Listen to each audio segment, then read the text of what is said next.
significantly. So yeah, it's not just you. No one wants to have children anymore. Young generation में concept बड़ा popular हो रहा है. We love kids, but अपने नहीं. दूसरों के बच्चे दूसरे के बहुत बच्चे पसंद है बहुत. हमको। People should think twice before they decide to have kids. I wouldn't be a fan of it actually. And responsibility less. आधे लोग शादी नहीं करना चाहते हैं और जो कुछ लोग शादी करना चाहते हैं उनको बच्चे नहीं चाहिए. Hello guys, welcome back to European Yogi channel. आज हम एक बहुत इंटरेस्टिंग टॉपिक के बारे में बात करेंगे और वो है डिक्लाइनिंग बर्थ रेट, यानी कम बच्चे पैदा होना, स्पेशली अर्बन इंडिया में. जी हाँ, आपने सही सुना. वर्ल्ड की सबसे पॉपुलस कंट्री जो है इंडिया, वहाँ पे भी एक पॉपुलेशन क्राइसिस हो रहा है, एक अंडर पॉपुलेशन क्राइसिस.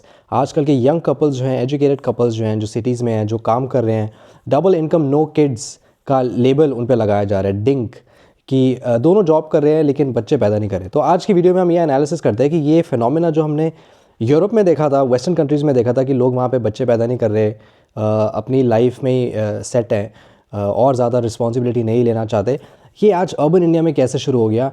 एंड मैंने इस पर रिसर्च की तो मेरे को काफ़ी क्रेडिबल रीजंस मिले कि अभी ये क्यों ट्रेंड आ रहा है ऐसे.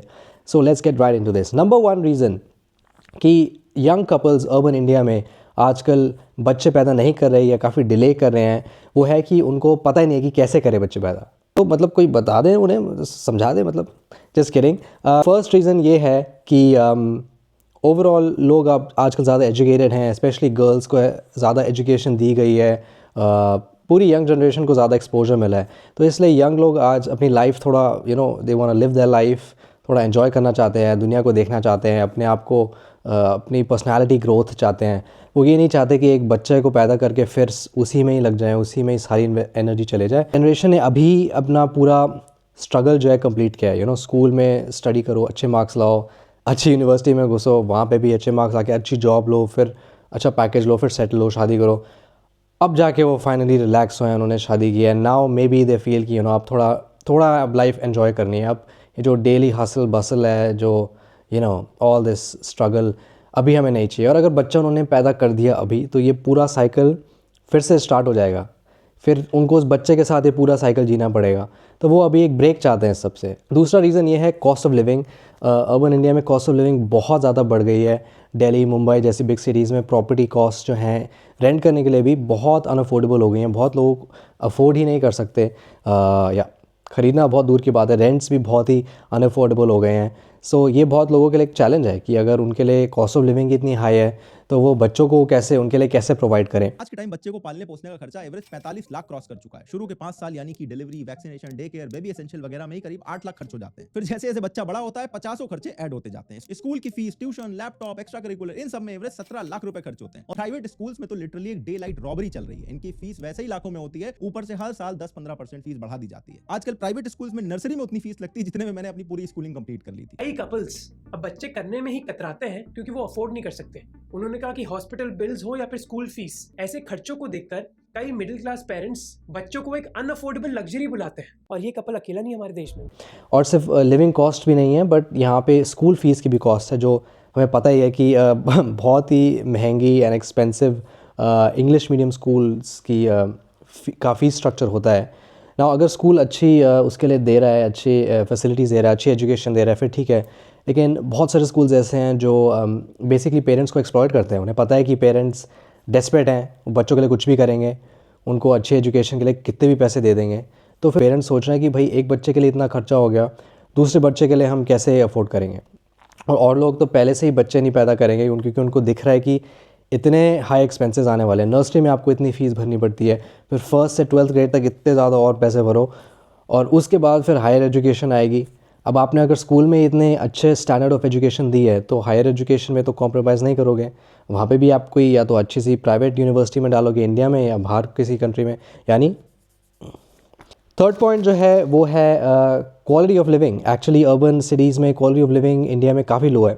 चाहे वो एयर पोल्यूशन हो, चाहे वो रिवर्स की पोल्यूशन हो, चाहे वो ट्रैफिक हो, चाहे वो वैसे फैसिलिटीज़ हों, इंफ्रास्ट्रक्चर हो, या मतलब क्वालिटी ऑफ लाइफ पुअर है इंडियन सिटीज़ में. इंडियन जो गवर्नेंस है वो ठीक से काम नहीं कर रही है. जो लोग सिटीजन्स डिज़र्व करते हैं क्वालिटी ऑफ लाइफ, वो नहीं मिल रही है. सो अब यंग कपल्स यही सोचते हैं कि ऐसी एक जगह पे हम एक और बच्चे को इसमें इस सोसाइटी में, इस एनवायरनमेंट में कैसे लाए और क्यों लाए। देखो दिल्ली में फॉर एग्जांपल एक बच्चे की लाइफ स्पैन जो है 12 साल कम हो जाती है सिर्फ क्योंकि वो पॉइजनस हवा को इनहेल कर रहा है। The study says that air pollution shortens the lives of residents of Delhi by around 11.9 years. And the life of the average Indian is shortened by 5.3 years. Pollution estimated that 15% of all deaths in Delhi were linked to air pollution. Doctors report spikes in asthma, bronchitis and heart attacks every winter. Children and the elderly are the hardest hit. तो may be इसका एक solution है कि बच्चों को school ना भेजा जाए ताकि जो स्कूल के जो 12 साल है वो वहाँ पे बचा ले, बाद में जो एंड में ख़त्म होने वाले हैं। कुछ सोल्यूशन या लोग फिर दो बार सोचेंगे कि अगर वो दिल्ली एनसीआर में रह रहे हैं और जगह पे रह रहे हैं कि ऐसी जगह पे वो बच्चे क्या उन्हें सच में पैदा करना चाहिए, क्या उस बच्चे की लाइफ अच्छी होने वाली है, अगले 50 साल में वो कैसे एनवायरनमेंट में रहेगा, उसकी लाइफ कैसी होगी, अच्छी होगी, बुरी होगी। ऑब्वियसली पेरेंट्स इस बारे में सोचते हैं। सो क्वालिटी ऑफ लाइफ ही एक मेजर इशू है। ओवरऑल मैं अगर समराइज़ करूँ तो I think we can say that या अर्बन इंडिया में ये काफ़ी चैलेंज बन रहा है। यंग कपल्स जो हैं वो चाइल्डलेस रहना प्रेफर कर रहे हैं या एक ही बच्चा पैदा कर रहे हैं या काफ़ी डिले कर रहे हैं। डिंक वाले कपल्स काफ़ी दिख रहे हैं, यानी डबल इनकम नो किड्स, दोनों जो हैं पार्टनर्स दोनों की जॉब्स हैं, पैसे कमा रहे हैं फिर भी बच्चे पैदा नहीं कर रहे। डिंक वैड भी दिख रहे हैं, double income no kids with a dog, या कुत्ते को मतलब बच्चा बना लिया अपना। या बट इट्स ट्रू, मतलब कुत्ते पे ना तो इतने खर्चे हैं और उसका लाइफ स्पैन भी छोटा है, वो थोड़ी देर में मर भी जाएगा, बच्चा तो पता नहीं कितना लंबा जिएगा। So I can understand the situation, मैं बच्चों की सिचुएशन समझ सकता हूँ, मैं पेरेंट्स को भी समझ सकता हूँ। शायद इंडिया में उनको आज बच्चों पे प्रेशर आ रहा है। आई थिंक कि यू नो पेरेंट्स प्रेशर थोड़ा डालते हैं, एक्सपेक्टेशन है कि उनके बच्चे जो है और बच्चे पैदा क्यों नहीं कर रहे या डिले क्यों कर रहे हैं। तो I think may be parents के साइड से भी थोड़ी वो फ्रस्ट्रेशन है, बट आई थिंक उनको भी समझना चाहिए कि आज सिचुएशन बिल्कुल ही अलग है जो 20 साल पहले थी, 30 साल पहले थी। आज बिल्कुल अलग चैलेंजेस हैं, स्ट्रगल्स हैं। और यंग कपल जो हैं, ऐसा नहीं है कि वो कुछ वो बच्चों से उनको बच्चों ने पसंद नहीं है या वो कुछ रिस्पॉन्सिबिलिटी नहीं लेना चाहते, बट ओवरऑल उनकी लाइफ काफ़ी चैलेंजिंग है आज। और ये सब इश्यूज़ अगर हमने सोसाइटी में सॉल्व किया होता पहले तो आज शायद ये बच्चे पैदा और कर रहे होते, क्योंकि हमने एज अ सोसाइटी इन इश्यूज़ को इग्नोर किया, टैकल नहीं किया, इसीलिए आज ये सिचुएशन खड़ी हुई है कि यंग कपल्स जो हैं वो उनका बर्थ रेट काफ़ी लो है।